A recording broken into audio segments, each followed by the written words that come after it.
It's easy to identify these, that they're junk companies. It's tough to understand when is it going to collapse. That's what I'm trying to become really good at. We're going to bank on getting a no-name person who knows nothing about stocks. Buy Apple, sell it in a week. Buy Palantir, this. And they're giving you all these trades. Then you'll be added into these VIP or core groups. And that's where they'll like really promote these Chinese companies that they're about to dump. Oh, if you check in for 10 days straight, we'll send you a mug or a tumbler. I was fine with the scamming, but I draw the line at not sending my tumbler. Well, I got good news for you. I'm in the scam group, and they legitimately sent me a tumbler. See, I'm getting a WhatsApp audio call now from a scam. Wait, answer it. Put it on speakerphone. Are you kidding? Can you explain to me how this works, though, please? Yeah, but like I need to explain you how to contact them. No, how the ValueX program works. Just a quick explanation.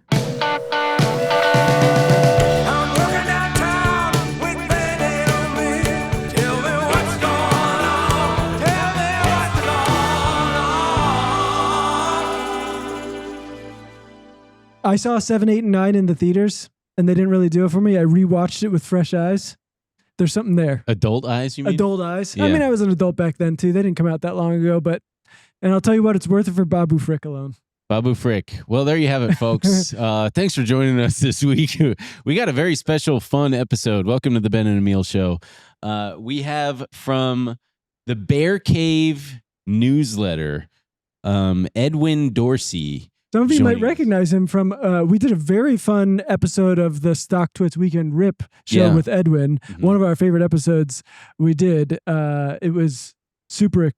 What? No, I was gonna go. And for those of you who don't know, this guy destroys companies. Oh yes, this guy but like companies that deserve to be destroyed. Scams, hooliganism, all of the bad stuff, the naughty stuff. Yeah, Edwin is the. He's keeping companies honest. He's keeping companies honest. He's the counterweight. Yeah. He's a counterweight in this capitalist structure that we are in. He's the financial journalist we need right now. Yeah, we're just going to talk about you, and you can just sit there and listen. This is wonderful. I'm all ears.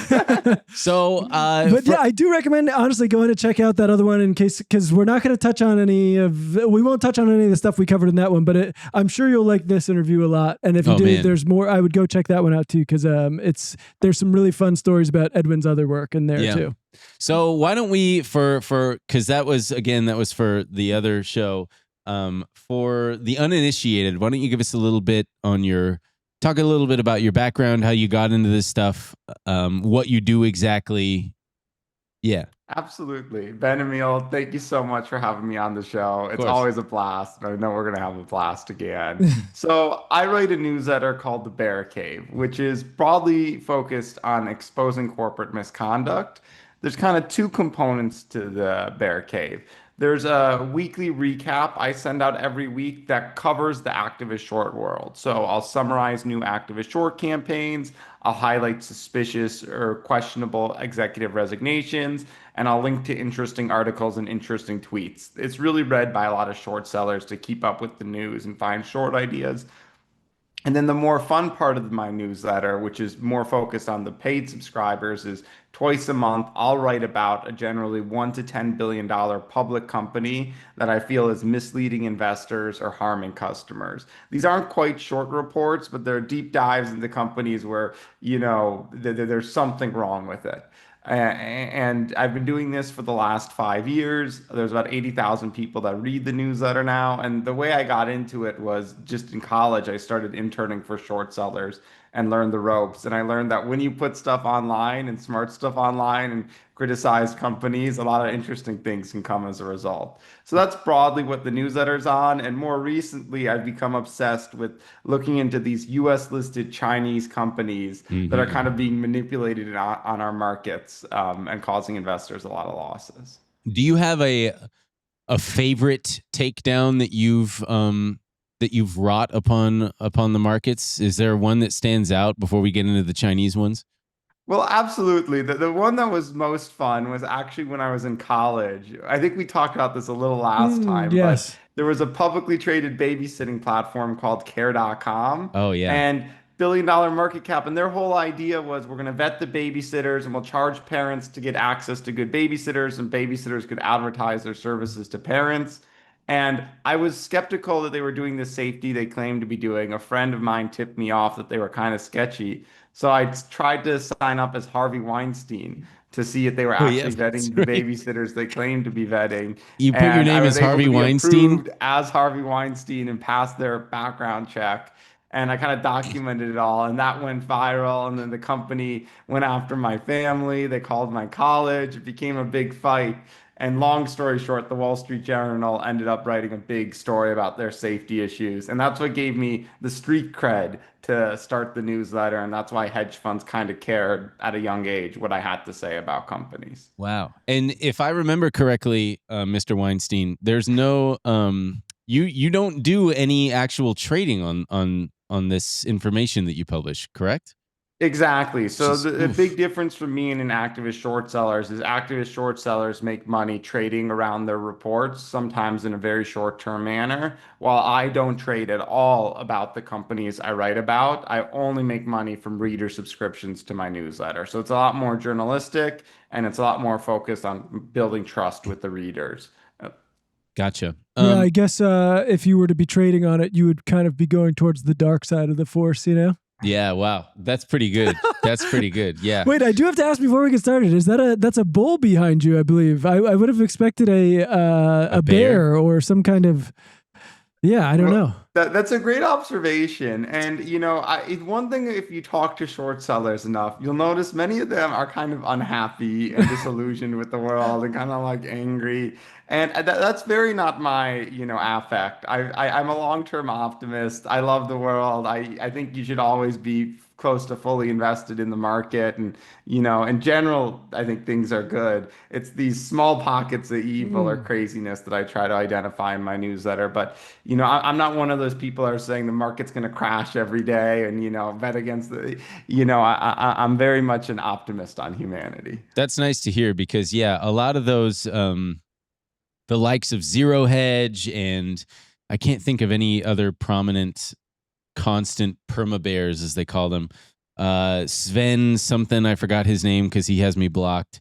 They're really good at sounding smart about all the reasons why the market should fall and why everything is just one big Ponzi scheme.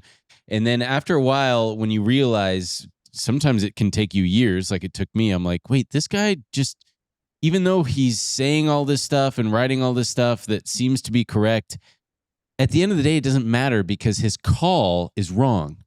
That things are going to collapse. It's wrong because it hasn't happened. And every time that it does start to happen, they're like, rah, rah, we did it. Look how right we are. And then within a few months, we're just right back to all-time highs and then some. So it's nice to hear someone who, not participates, but who is in the short selling believes circuit. In humanity. Yeah, believes in humanity and doesn't think that this is all just one big Ponzi scheme on the verge of collapse.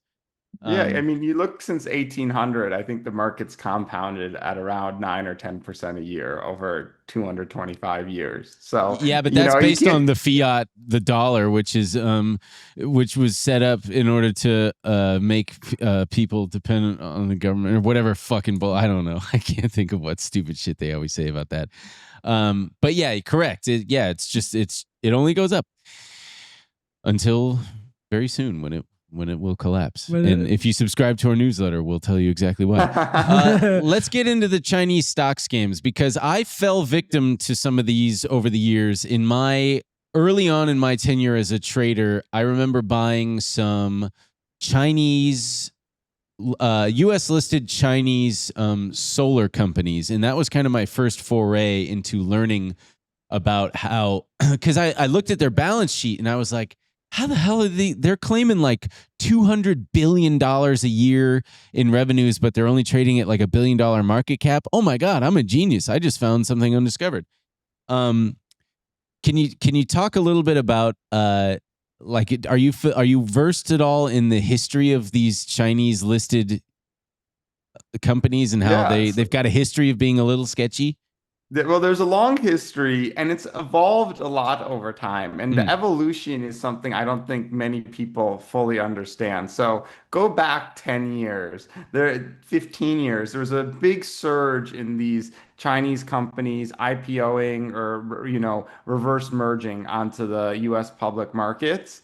And everybody was, huge growth story of China. You want to invest in these China companies. They have a huge runway. They're small. They can be very big. And there were tons of these. And overwhelmingly, they just were fraudulent. mm, They would claim revenues they don't have. They claim profits they don't have. Some of the activist short sellers were smart in these early days, and they would go to the companies. They'd get a hotel room across from the headquarters, and they'd film, and they'd show that there was no activity for a week. And then the day outside investors were going to arrive, there was just a ton of activity. And then the day they left, the activity all went to zero. So these were very much frauds. And, part of the reason they appealed to a lot of individual investors is they traded at cheap valuations. I even remember when I was in high school, just starting to look at stocks, there was always these really cheap Chinese companies that would trade at a discount to cash. And you're like, wow, the market's so stupid. How can this exist? I'm mm. so smart. I'm going to buy some. And then you find out the cash doesn't exist and they had a third-rate auditor. And everybody kind of has those stories, especially if you're screening, because they would screen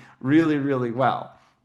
And that went on a lot. And I think it's a little bit of the business culture in China. It has a little bit of exaggeration built in. Carson Block says in China, 20 to 30% of revenue fraud is just standard business. That's not even considered fraud. Wow. There's a little bit of a different culture around business there, from what I gather. However, it's changed a lot now.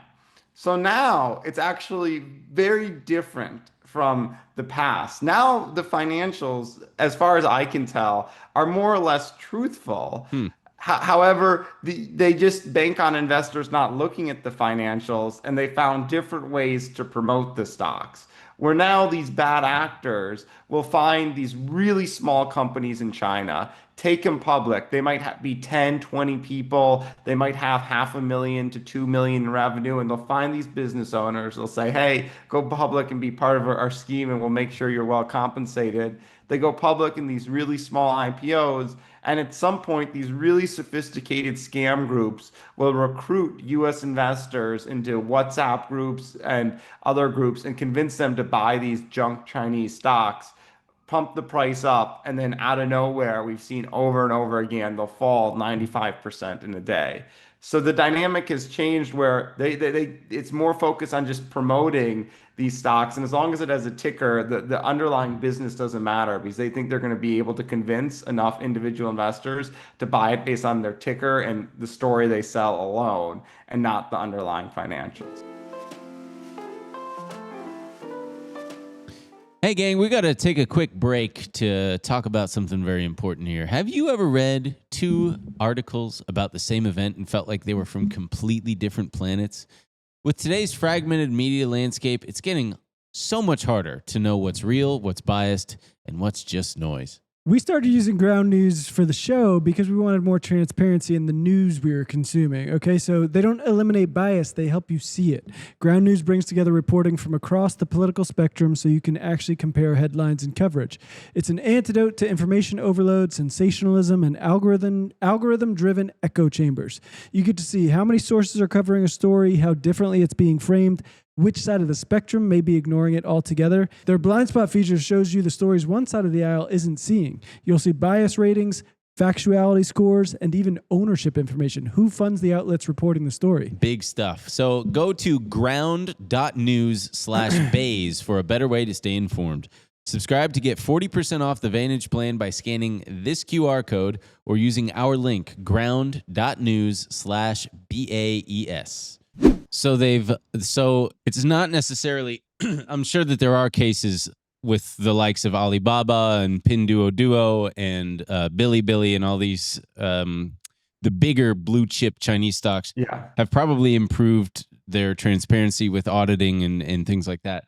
But so you're saying that there are, for all the others, the total garbage ones, the ones that I was looking at when I was younger, the ones you were looking at in high school, now the scammers have graduated to realizing, well, we can't really rope in any suckers with just our balance sheet. We've now got to just kind of, what are they pumping stories and headlines just like classic style?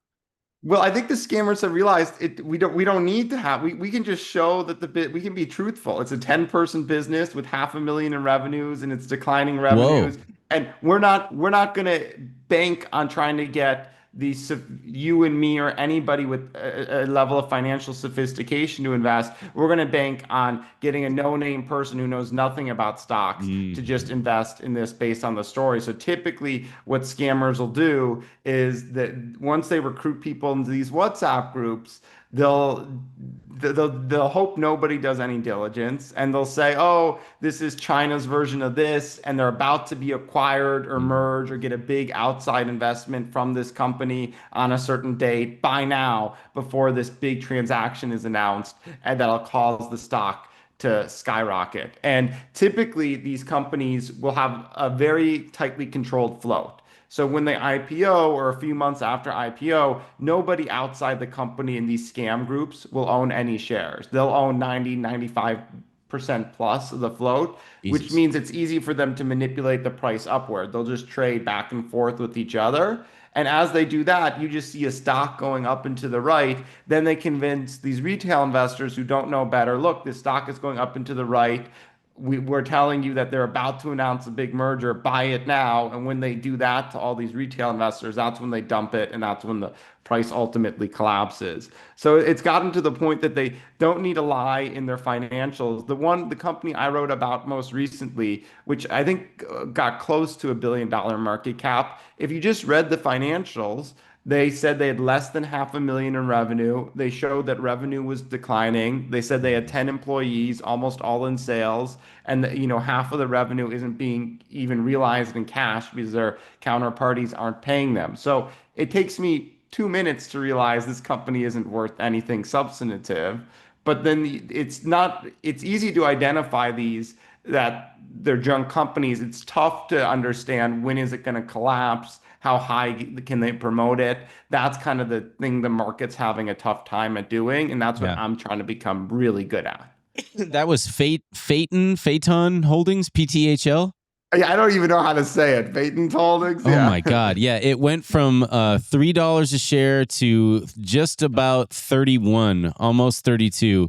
And then I remember reading your short report that morning. What was that, a week ago? And Yeah. I thought, oh, I should try to short that. But I was like, it's probably really hard to borrow. And sure enough, it collapsed intraday, all in one day, almost all the way. It went from just about $31 to $1.50. We're gonna have to put a chart up of this because it dropped 94%, 94.67% in a day. Were you just? I mean, I'm sure that feels good to call out, but it's obviously devastating knowing that out there's some poor schmuck with 10 grand in his trading account who just lost half of it. If God hope he only put half of it in there, Yeah, well, I hear now from all these people who were scammed, and they reach out to me with all these because they Google why the stock's collapsing, and then they find my report, and then they reach out to me, and typically they're not blaming me for causing it. They realize I'm just identifying the scam. That's good. And yeah, it's really sad because this is overwhelmingly kind of more middle class people that just don't have a high degree of sophistication. And they all say, I was on Instagram or Facebook. I saw an ad for what seemed like a reputable investment company. And oftentimes these scammers will impersonate reputable investment companies. I click on it and I'm put in this WhatsApp group. That should be a red flag.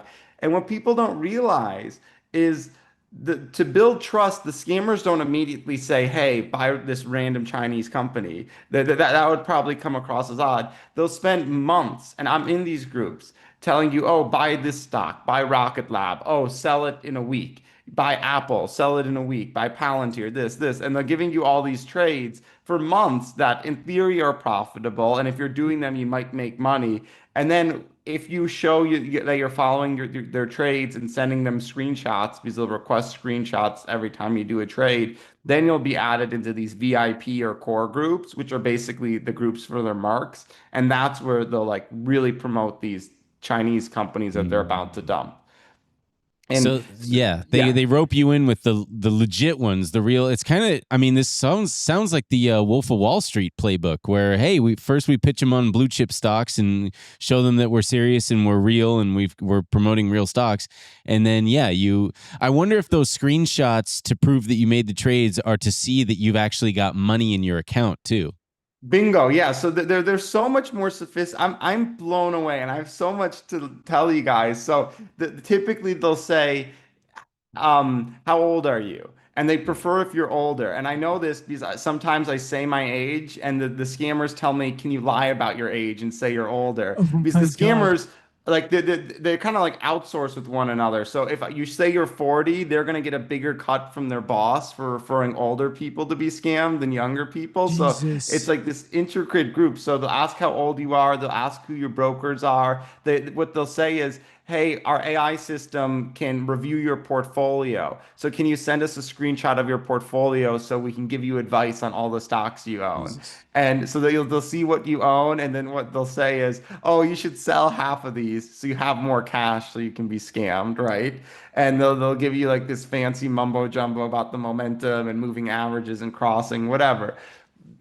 And so then you get a lot of cash and you'll start trading their legitimate picks. And almost always there's, a famous investor or professor who's made an AI system, and you're trading these legitimate picks for 2, 3 weeks of small, mid, large cap US companies. And then after you do that, if you're sending the screenshots, which demonstrates you have capital and you're following the trades, then they'll add you to these VIP groups. So there's like a lot to qualify.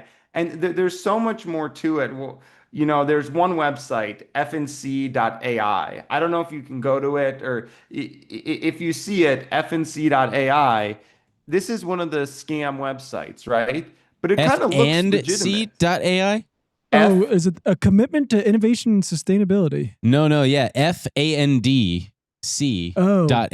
Think logic, empowering smarter financial thinking.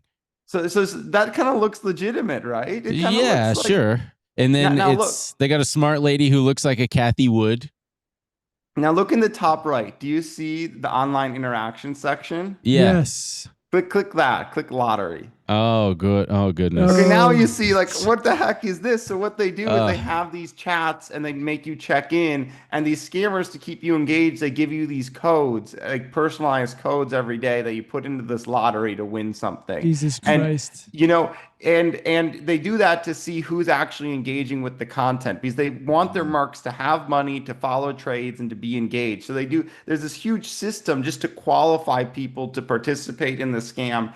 And they tell people, oh, if you check in for 10 days straight, we'll send you a mug or a tumbler, or and if you check in for 1,000 days straight, you'll be in a lottery for a Lamborghini, right? I want to get one of those tumblers. I want to get a scammer mug. Well, yeah, and I think in my head, there's no way they're actually going to send you the tumbler. They're going to say it's lost in the mail. Like, they're never actually going to scam. I was fine with the scamming, but I draw the line at not sending my Tumblr. Yeah. Well, I got good news for you. I'm in this scam group, and they legitimately sent me the tumbler. So this is a scam. The organization doesn't exist. It's just to scam U.S. investors. Oh my Edwin, God, that's incredible. And now they can seem so legit. Yeah. I'm like, these guys. Like, normally you think Holy scammers shit. will call you up, but they've got the entire ecosystem. They're investing like millions into these scams just to like build trust. Yeah, my favorite one is in your expose, the GBAW Global Financial Market Elite Community, which promotes the AI 5.0 quantitative trading system developed by Professor Francis Benjamin.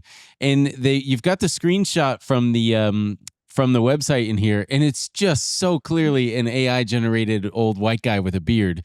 And I love that they've got the fake AI image of Francis Benjamin shaking hands with Warren Buffett, who's also AI generated.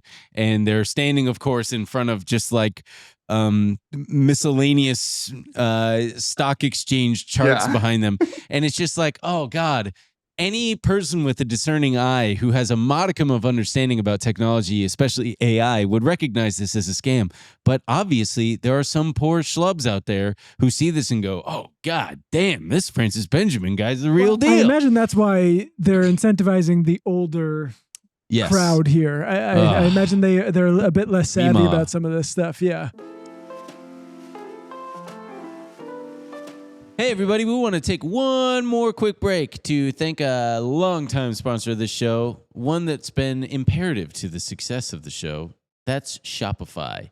You know, when we first started on this little endeavor, we had no clue what we were doing, especially when it came to all things merch and selling stuff online. And that's where Shopify came in. This genius next to me says, hey, why don't we use Shopify? And I said, stop yelling at me. But no, okay, let's give it a shot. Cha-ching. Oh, yeah, cha-ching, because we're about to get paid, baby. So why don't you tell us a little bit about that experience, Emil, and what makes Shopify so great? Yeah, we had no idea what to do. They had all the resources to help us. We got our online shop up and running. And not only that, it was so helpful with getting our merch sales in person done. POS system. Yep, our POS system made it all possible. Without that, we wouldn't have been able to even sell merch at shows.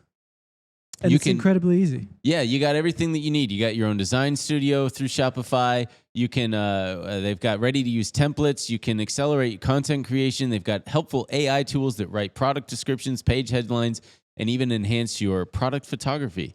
So, you know, they got everything that you need. They got world-class. It's not just little guys like us, all right? They're the e-commerce platform behind millions of businesses around the world, and 10% of all e-commerce in the U.S., from household names like Mattel and Gymshark to brands just getting started. Oh, yeah. So you're in good hands, okay? Turn your big business idea into a cha-ching, cha-ching with Shopify on your side. Sign up for your $1 per month trial and start selling today at shopify.com/bays. Go to shopify.com/bays. One more time, shopify.com/BAES.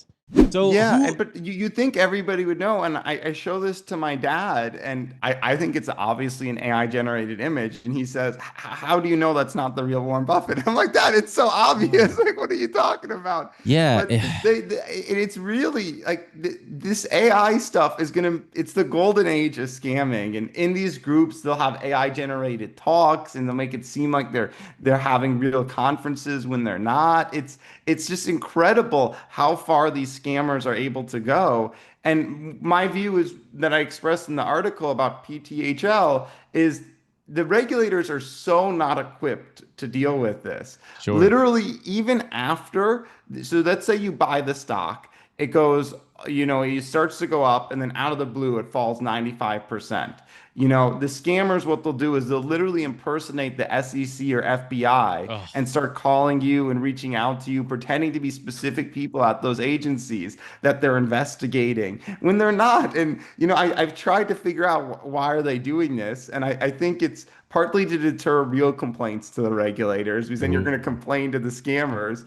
Some of the time, the scammers will say, oh, you lost 50 grand in this stock. Well, we have a recovery team, and for $5,000 more, you can be part of the recovery team that's going to get your money back. Of course, you're just sending more money to be scammed again. Yeah, so I think this was honestly kind of the most insidious part of this. You have some of these screenshots. They're reaching out to these people who have just been scammed, and they want to double dip and get them into this recovery program. We'll put some screenshots here, but maybe for the audio listener, I can just give them a taste of what this is like. So they have it looks like the seal of the United States Securities Exchange on their little WhatsApp profile, and then they reach out and they say, hello, I'm Samuel Walden, Acting Director, Division of Enforcement, U.S. Securities and Exchange Commission. Oh, thank God, I just lost so much money. Oh my God, Samuel Walden, thank you. Last week, we received a report about the malicious short selling of OST, and we have given specific suggestions for handling it.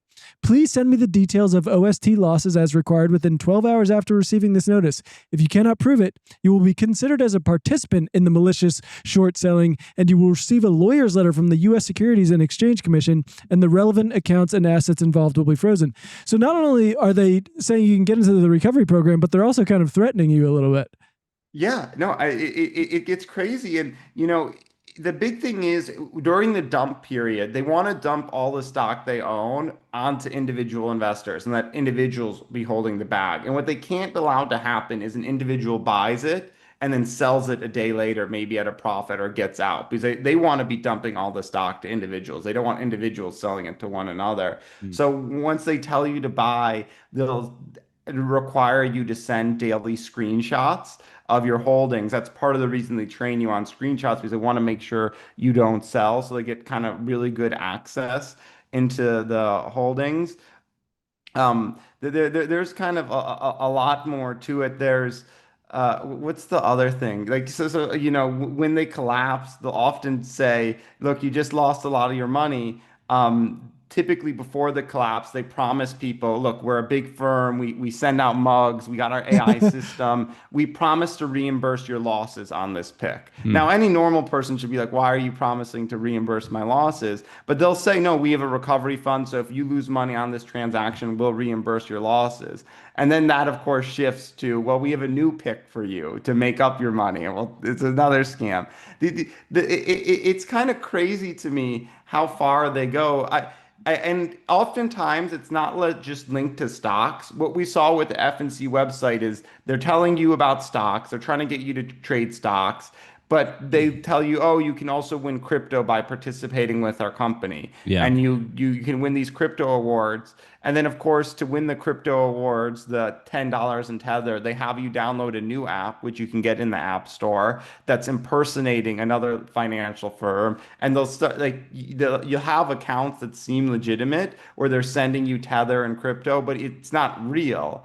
And then they'll eventually convince you to deposit real money into these fictional iPhone apps so they can scam you more. Does that kind of make Good sense? God. Yeah. It's Wait, so it's you download this app, say it's mimicking Coinbase, and you think, "Oh, I've downloaded their app that they told me to get to receive my awards that they've promised to give me." And then it looks like you've received actual money, but it's just fake. It's just a paper, it's just nothing. It's just a yeah. fake account. Can I show you guys? Yeah, Yes, of please. course. One sec. So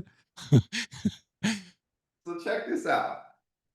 Okay, check this out. What's the app called? Can you say? So there's several of them. Yeah, one is called Savaku Go, SVAKU space Go. But you can just get it on the iPhone store. Wait, So also just so just so I make sure I'm keeping up here. So originally, all these people are recruiting into these WhatsApp group chats on the idea of trading this stock that they're going to get a really good deal on, and they're getting in early on, right? No, they're originally recruited under the idea that we're a professional investment firm that helps retail investors make money. We have an AI model, and we're going to give you the trades from the AI model. And for the first month, it is just giving them legit. They're not trying to scam you at all. It's just legitimate stock trades, just basically randomly generating, and they highlight all the wins, and they don't really talk about the losses again. And they have thousands of these groups. So if you're in a group and they give you all bad stock trades just by coincidence, you'll probably discard them. They won't care. But if you're in a group that helps retail investors and you just made a ton of money in the month randomly, then those people trust you. Yeah. And if you've been participating, if you've been, sending screenshots showing you're doing the trades, and if you've made like 20-30%, now you kind of trust this random AI system and the websites and all the money they're investing in time into you, Right. that they'll add you to VIP groups or core trading groups. And that's where many of the scams go down. This and is where they'll we get the also real give you stuff. yeah, and then they'll also give you incentives to download these random crypto apps, so this is a scam app. You can get it on the iPhone, but it's a complete scam. Okay. And in theory, that like it shows for me that I have. And so this is also for the VIP players. So once they've got you in this kind of VIP elite Exactly. group, they're like, we also have these like, crypto opportunities. Yeah, so it shows me that I've earned $100 of cryptocurrency in my wallet, which I know isn't real and I couldn't actually withdraw. And I just know the end state is that they're going to ask me to deposit money into this crypto thing, and then they're going to steal it from me. But it's crazy that they literally have apps you can download now. And Wow. I have like 3 of them, and I'm sure there's more that are just made to steal money from you. So people think, "Oh, what idiot would fall for a WhatsApp group?" It's way, way more sophisticated than I Sure. thought. They even, will make investment presentations on why you should buy these stocks like PTHL. And they obviously won't talk about the low amounts of revenue, but they'll give a really convincing 30-page analysis on why Gilead is about to make an investment. And it's always, roughly a 500 million to $1 billion Chinese company at its peak of the pump. And then they're literally sending PowerPoint presentations and long investment memos with all the evidence that they're about to be acquired or partnered with a big US company. And to an outside investor, you'd think, look, these guys made me a lot of money. They have an AI system. They seem kind of smart. And now I can kind of insider trade a little and buy an acquisition before it happens. And the price just keeps going up and to the right for no reason. Yeah. That's how these scams are kind of working. And we see now every week in the market over and over and over, these small companies get pumped up and then collapse. Yeah, there was Top King Win, which dropped 90% on July 7th. The next day, there was Park Ha Biological Technology. That one is actually about to pop, though, so keep an eye on that. But it dropped 93% it's about on to July 8th. It's about to pop. Concord International Group dropped 80% on July 10th. There's a bunch more. The one that you had, the SEC thing, that was from a ticker called OST that dropped 93%. And there's one guy that you highlighted who had clicked. So these scam groups advertise all over Instagram, all over Facebook. And like this one guy said, he clicked on an Instagram ad because it had a video of Tim Ferriss, who's the famous, what would you call him? Lifestyle guy or motivational speaker, business guy, Tim Ferriss? Yeah. Yeah, he's got a very popular podcast. And it turns out it was just an AI generated video of him promoting this group, right?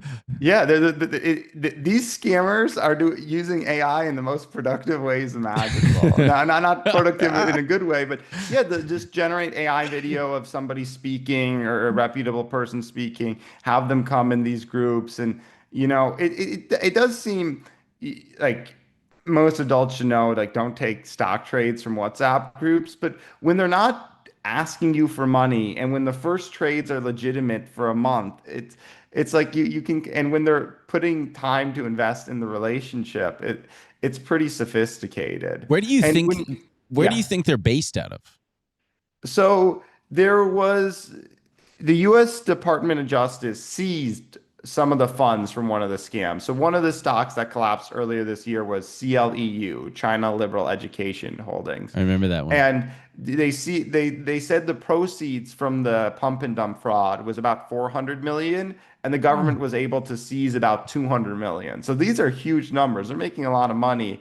And they said the accounts, I believe, belong to people in China and Malaysia. So it's kind of like Southeast Asia. I think a lot of the money is flowing to people in China in the end. There's a great podcast series by The Economist called Scam Inc. that shows how some of these compounds run. Like in Myanmar, Burma, there's a lot of lawlessness and the government isn't strong there. So there's likely compounds of 1,000+ people working for these people that are probably, the money flows to China, basically kind of in indentured servitude in these call center-like environments focused on scamming people. I mean, I really think it's sophisticated and large, and there's hundreds of these groups. It's not like one person or one group. It's big, and it's earning tens of billions of dollars a year. That was one instance where they were able to recover about half of the proceeds. But you alluded to the fact that we're maybe very ill-equipped, our own government, our own institutions, to kind of do anything against this. Do you have any info on kind of what actions they're taking currently to work against this? Yeah, so there's basically been nothing done for a very, very, very long time. I think that was the first time we ever got some of the funds of the scammers. And the Trump administration, at least, has been trying to crack down more recently. Jim Chanos has a good saying, this famous short seller, saying, regulators are a lot like financial archaeologists. They're good at saying what went wrong after the fact. So something collapses, they send subpoenas, and they get the info, and they figure out who's responsible. That's not really relevant for this because after it's done, the money's gone within a few days. I think the reason they were able to get the money in that case wasn't because they were proactive. It was because somebody reported it to them, that one of the banks reported the fraud to them. So they're very, very slow at recovering funds. I think there could be some pressure on Nasdaq to stop allowing these companies to list Yeah. because Nasdaq is making a lot of money from the trading volume and listing fees of all these really low float companies. And a lot of these investors who get scammed, they say, look, it's on a major US exchange. I know Nasdaq. Nasdaq isn't a scam. So they get worried that way. I wonder, yeah, I was just going to ask, does the fault begin to lie on the exchanges for not doing enough due diligence on their part to list them? Because there's got to be somewhere the buck stops on the US side, right? Because isn't anybody, I know that there are requirements to list on the NASDAQ and there's different tiers. And obviously these companies are probably taking advantage of the lax rules on the lowest tiers, but still there's got to be, do you foresee any changes going on with the NASDAQ?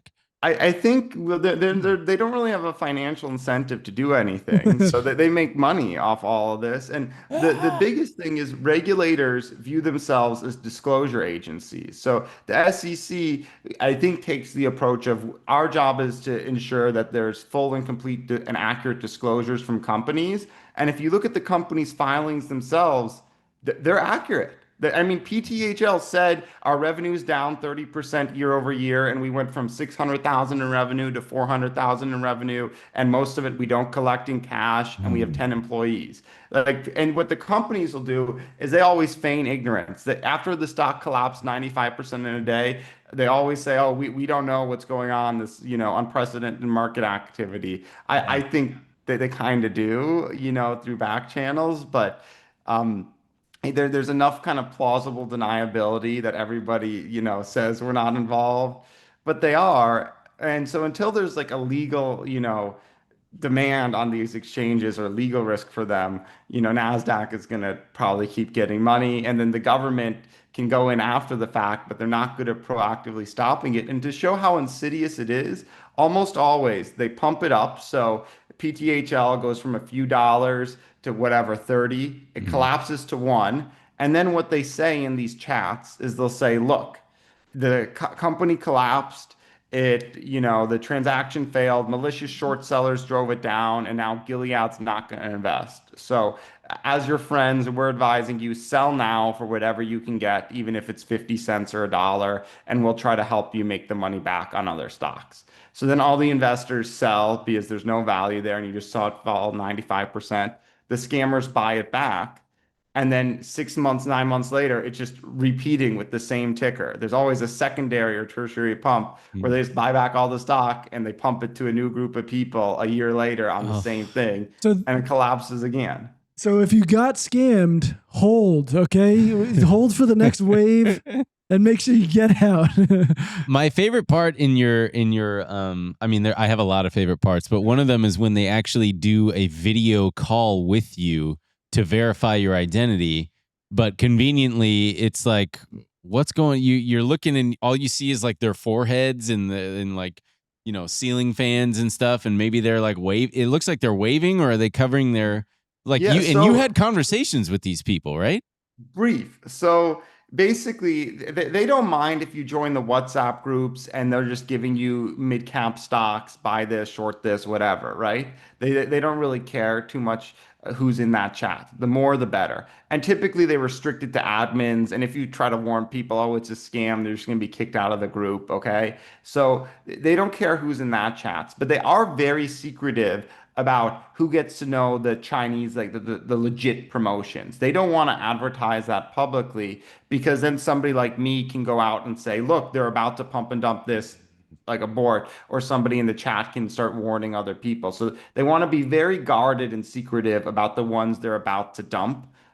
Because if that information gets out, short sellers can highlight it. You can warn investors. Regulators could have an easier job halting them. So they're very guarded about who gets this information. So in order to join these VIP groups where they kind of let you in on like the legitimate pump and dumps, or the real pump and dumps, they make sure to Zoom with you. And I think they just want to make sure you're not a regulator and that you're not a hedge fund manager. And I think that's what they're doing. So I get these FaceTime calls and they say it's just going to be 15 seconds. We just want to verify who you are. And it's always just some person who seems Chinese or Asian, and they're nervous and they're covering their cameras and they're always in this like weird indoor environment, which kind of, to me at least, reinforces there might be a forced labor component where you have thousands of these lower level people whose jobs it is to do these FaceTime calls over and over and chat and cover the camera. It's super, super bizarre. But I don't think it's, a group of 5 people doing a pump and dump. I think it's, a guy who's employing 1,000 people who's really good. And there's organizations that are job of Instagram ads. There's organizations that run the general groups. There's organizations that run the VIP groups, and they have everybody tagged in these systems. And then you have unique user IDs you use for these daily check-ins on these websites. It's if you're okay with it, maybe we'll put in some of your screenshots so people can see what you're talking about with those video calls you made. Emil, if it's okay, I'd like to promote something else I'm working on. There's a website I created called StopNasdaqChinaFraud.com. Well, that's a Stop Nasdaq China Fraud. I'm surprised that was available, that domain. Yeah, it's a little bit of a mouthful. Ooh. Overseas stock manipulators are using WhatsApp groups to pump and dump U.S.-listed Chinese stocks, wiping out billions in investor savings. You can help stop them. Upload screenshots of suspicious WhatsApp chats to our public database. Your evidence reveals how the schemes work, warns other investors, and helps us. I mean, it would behoove you to advertise this. I wish you could get it in front of the same eyes that are seeing these ads for the WhatsApp groups. Yeah, I didn't even think of that. That's a good idea. So basically, this website, StopNasdaqChinaFraud.com, I'm uploading all the screenshots from these chats that I'm in and that people send me, because a lot of people are sending me after they get scammed. These are all the chats. So you can see how they work and what companies they're promoting, and all the images are searchable. So you can see like if a ticker is being promoted. And my goal with this is that enough people hear about it in real time that they just start uploading a lot of images. And so then I kind of have real-time flow on who all these groups are, who they're impersonating, what websites are they using, and I can better predict when these scams are about to collapse. Yeah, it's like, I'm sure that you've probably been kicked out of these WhatsApp groups by now, or do they know you? No, they have no idea. Sometimes they don't necessarily use my name. They love me. I'm responsive. I do all the trades they tell me to do. Oh my God. God. Give me their VIP picks. Like, I kind of understand how I think it's all like they read online, and I'm sure they're going to eventually figure some of this out. But they don't. They're very much like each of these groups, and there's thousands, and typically they're labeled, Apollo Equity Group 1, 2, 3, up to 100. So they got 100 versions of the same group. And I feel like they're very decentralized with some form of a centralized database. For example, 2 groups told me to, at different times, buy this stock. And I bought it for one, and then I send them a screenshot. And then this other group told me buy it later that day. And I didn't want to rebuy it. So I just sent them the old screenshot I sent the other scammer. And they said, wait a second, this screenshot is already in our database. Somebody else sent it. See, I'm getting a WhatsApp audio call now from a scam. They probably want me in the VIP group. Wait, answer it. Put it on speakerphone. Are you kidding? Hold on. Here we go. Should we try the WhatsApp? Yes. Let's hope it's WhatsApp.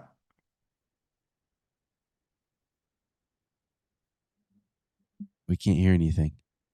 You got to say hello. But it's ringing. It's ringing. Oh. Okay, hold on. I'm going to hang up, but the guy's texting me. So I'm like, can you call now? Wow, these guys are just constantly hounding people, I guess. Yeah, and so there's so many different scams. I'll let you know if they call. I'll answer if they please. call. I mean, the amount of red flags with all of this, I mean, it is kind of unbelievable that they get away with this. I think especially just the screenshots you have of, I think there are so many moments where I would have gone, okay, maybe I'm getting hosed here. As soon as I get that video call where the person's hiding their face, they look like they're in a bunker or something. I'm going, okay, what is the deal here? Greed is a very, very, very powerful driving force, man. Do not underestimate the power of greed. Yeah. And there's making a great money quote, quick. You can't cheat an honest man. And I think that's especially true here. And so they've been making money in these WhatsApp groups, whatever. And it's always, this pick is going to give a guaranteed 120% in 2 weeks. Do it. And you might buy a little and you see it going up because it's going up every day until the collapse.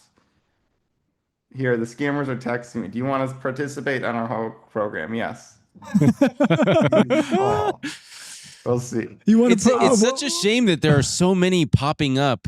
I mean, these same groups obviously are having new picks all the time, and it's like whack-a-mole. Like, even if the SEC were equipped to, first of all, real fast, I'm surprised that the Nasdaq didn't just halt trading when the stock had already dropped like 30, 40%. Like, just stop. No longer, you take away their ability to keep cashing in. If they were to keep doing that, you'd think that would at least stop some of the bleeding. But I suppose, like you said, they're going, hey, they're being honest in their filings. There's nothing we can do. And it's crazy because it would literally protect individual investors so much. I'm seeing if I can call the scam group again. It would. This is exactly what they should be doing. It saves Main Street ordinary investors tens of billions of dollars a year to cut down on this conduct. Also, can I make sure I understand that that story about you sending the screenshot to the two different scammers?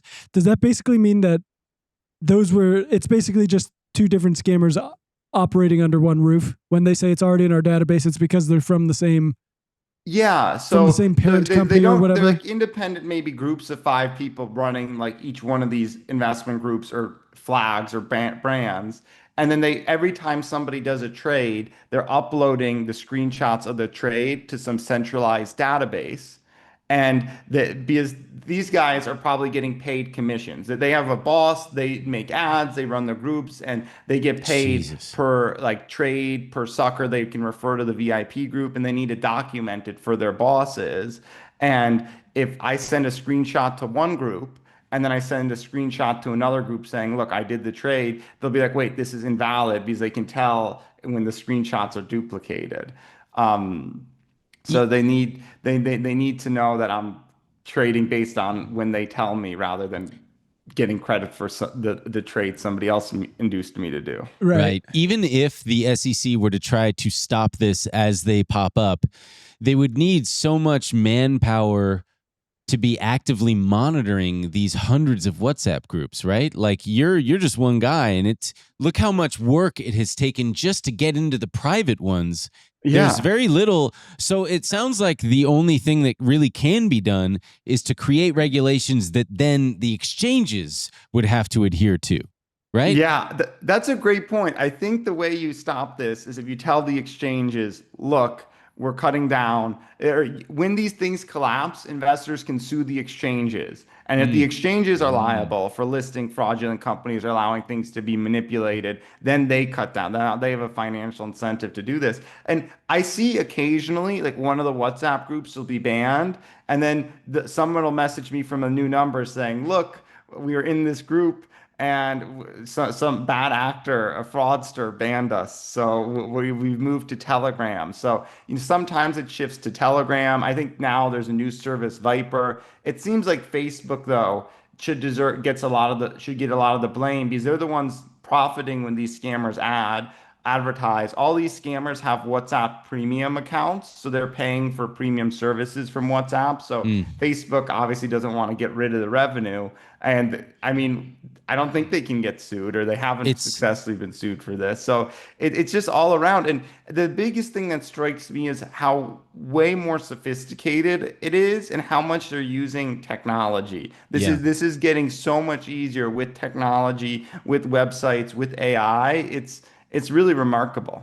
Because it used to be 10, 15 years ago, it was just emails and maybe hard mailers that you would get physical copies of, like a newsletter in the mail. And they would tout these, and it would be like, you kind of knew that they were scams, but they were like, we've got a new hot pick that's going to be, they would, some bullshit fluff press release about whatever new technology or similar shit. but I can't imagine that it was even close to the amount of sophistication that you're alluding to here. Because back then it was just an email list. And then at the very bottom, they would sometimes disclose, hey, we've been paid $100,000 by this company to promote this fucking thing. But I mean, just it's the ability. I mean, overwhelming. like you're talking about with your dad of just being like, your dad being like, that's the real Warren Buffett. And it's like, you're watching videos of, older people are thinking they're listening to Warren Buffett talk about how this is where I get all my trade picks. And I mean, Warren Buffett's going to die and they're still going to be pumping out Warren Buffett AI. His ghost. Yeah. We've been in communication with Warren Buffett's ghost from the skeleton realm. And he's Chinese now. What? I mean, I want to ask, what are some signs that you're in a scam stock? But I feel like you should know if you're in one of these WhatsApp groups. But by some stroke of bad luck, if you find yourself owning shares in a company, maybe you got it secondhand off Twitter or something. What are some of the signs that you might be in a stock that's about to collapse like this? So one of the most obvious is all these companies, you look at the SEC filings, they have very few employees. In the real world, it's tough to build $1 billion company with 10 employees, but I just look up these companies and they're all based in China and they all have very few employees, and then there are these huge market capitalizations. So right away, that's one red flag. Another red flag, hold on, got a scammer. Is he calling? Oh, yes. Yeah. Speakerphone. Hello. Can you hear me? Yes, I can hear you. Yeah, could you please just, I sent it to you, the Valux customer service contact. Yeah, can you explain to me how this works though, please? Yeah, but like, I need to explain you how to contact them, or what do you mean? Like, No, how the ValueX program works. Just a quick explanation.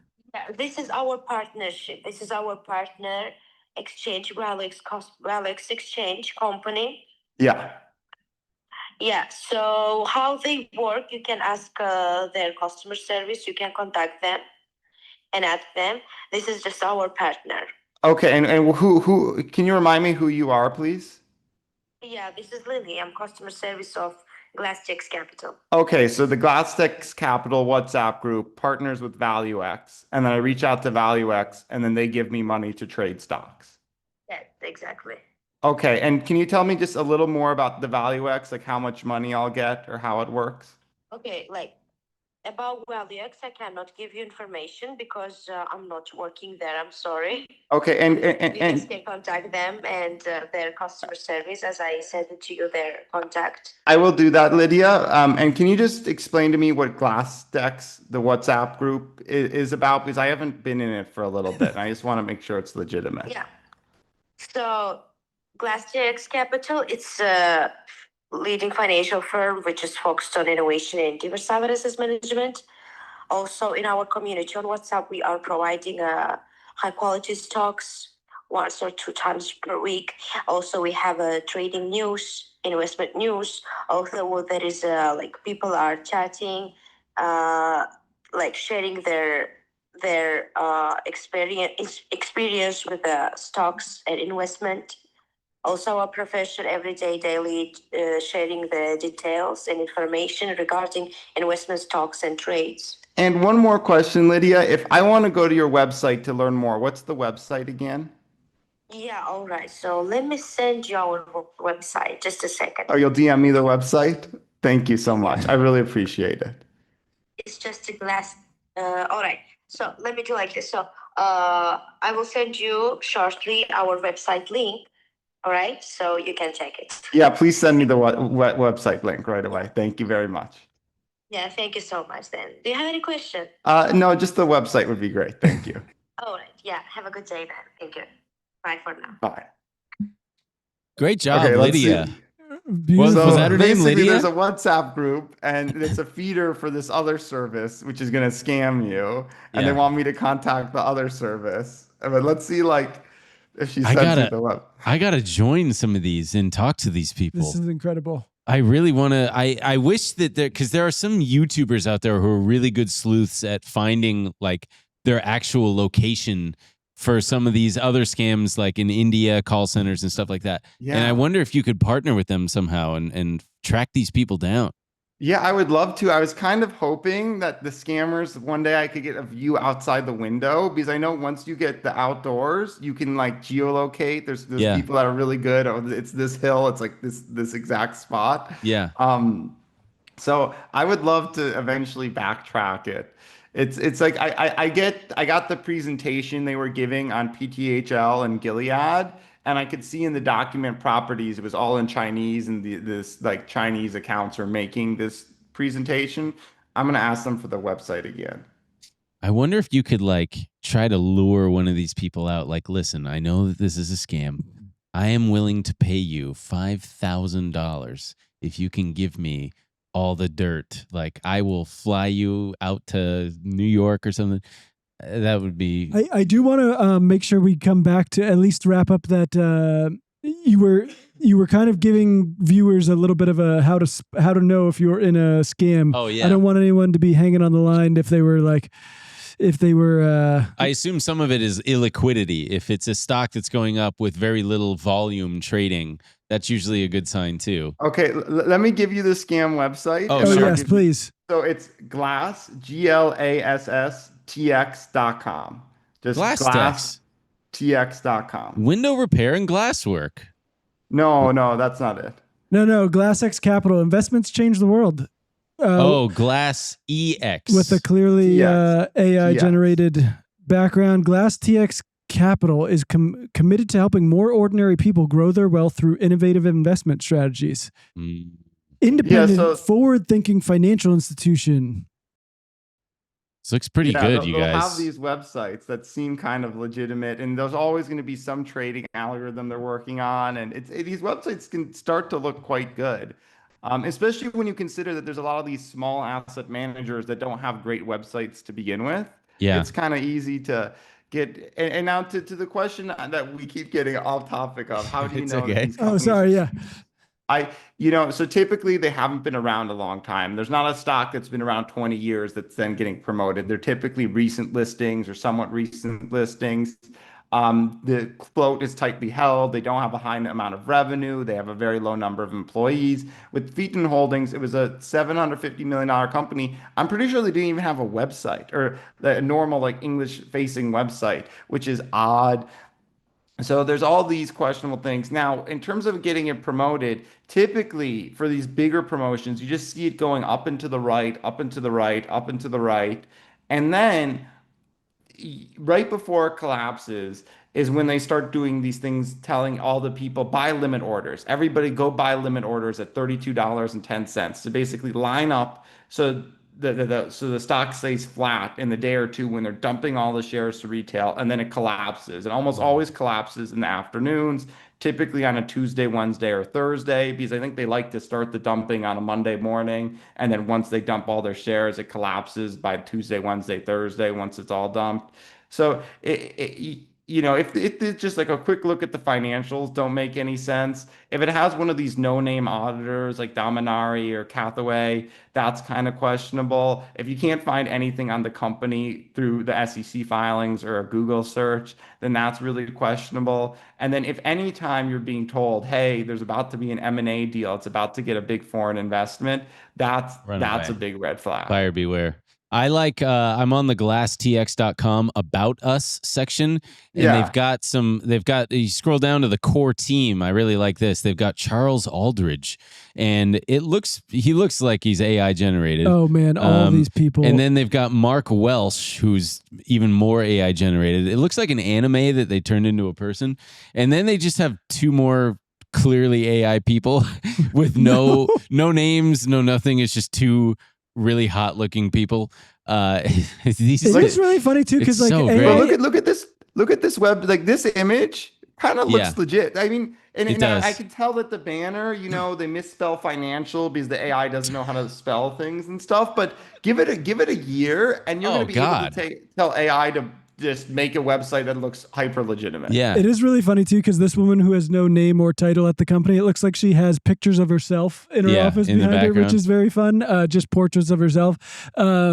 Yeah, these are, damn. I mean, it's so freaky that there's just this entire multi-billion-dollar scam economy out there that is just thriving, and they employ. I wonder if they provide health insurance for, well, it's Malaysia and stuff. I don't know what their health insurance looks like, but golly, there's man. somebody getting billions of dollars off this. I mean, it's huge amounts of money. I mean, Yeah. huge, and it's all coming from U.S. investors. And just to you're saying, oh, it's like attractive women on the website. Almost always in these WhatsApp groups, it's a middle-aged man, a professor, a doctor, an accomplished person. Sometimes impersonating someone who's really accomplished. Sometimes a made-up fictional character. And then there's these, always attractive, typically AI-generated women who will message you saying, oh, like I'm the assistant, can you send me messages? And then they'll like flirt a little. And it also plays on this idea of loneliness, where increasingly, especially with old people, you feel alone, you're isolated, you don't have people checking in on you. So if you all of a sudden are now getting this attention and maybe a little bit of flirtation and they're asking where you live and whatever, it really like preys on all these issues we've created with technology: the loneliness, the isolation, the ability for scammers to be so much more sophisticated. I really think it's crazy. It's like it really is just the human condition laid bare: the greed, the loneliness, oh God. Unfortunately, Edwin, I think you're going to have a little egg on your face, because I just went to their testimonial section and people are loving what Glass TX has done for them. Okay. Just Samantha Fox, Glass TX's Capital's investment strategy is very much in line with her needs. Oliver Simpson, these seem like very real people to me. I'm joking. They're pretty fake. They're just AI generated. Well, that's probably a good place to wrap up. I wish I had something positive to go out on. I mean, you're doing God's work. Truly. I mean, I think the positive thing is that you're exposing this. I mean, not only with the Bear Cave, but also your the website you've created where people can share this stuff with you, so there can be more visibility on this, because it doesn't seem like the regulators are going to do anything. It doesn't seem like, as you said, Nasdaq doesn't really have an incentive to do anything. So it unfortunately seems like it's going to fall on people like you to educate some people so they know what they're getting themselves into.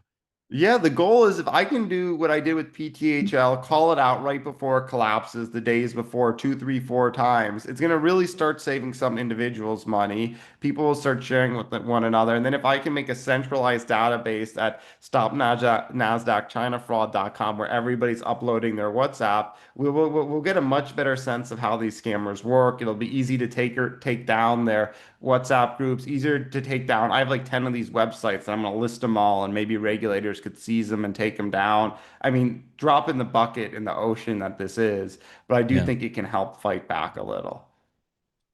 Right. I guess that is my, it does seem like it's probably not that hard for these people to kind of like look like they've closed shop, but then just kind of spring up somewhere else. Exactly. So yeah, I mean, it's a real whack-a-mole. Well, Edwin, it's been very, very entertaining, very educational.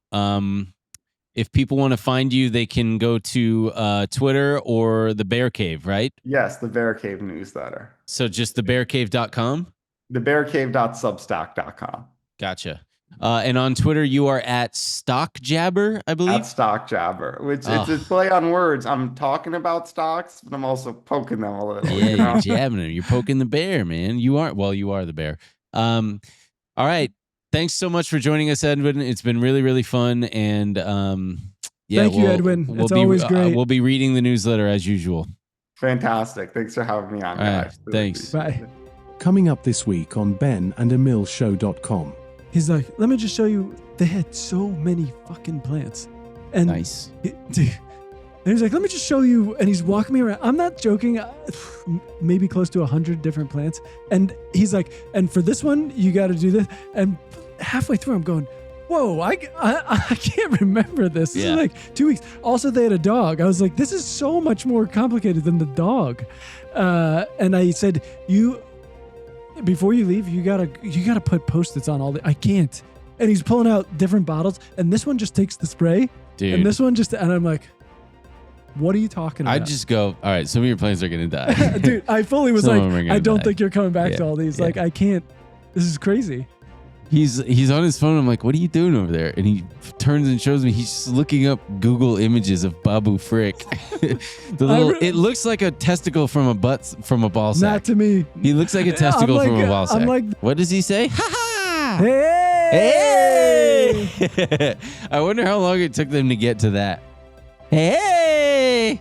I bet Maybe she started as doing haha, and they were like, no, this doesn't I quite bet the work. person was just kind of popping off, trying stuff out. Hey! There's not a lot good. Let me have Babu Frick. Okay? Oh, you got it. I like the little guy. I'm Damn, they also- got ripped one, a sexy Babu Frick. no, Damn, sexy dude. Babu Look Frick. at his I nipples. They protrude. like. I'm basically a real life meme of I'm laying in bed with Sarah and she's doing the like. He's probably thinking about other women. Yeah, and I'm going. I wonder what Babu Frick eats.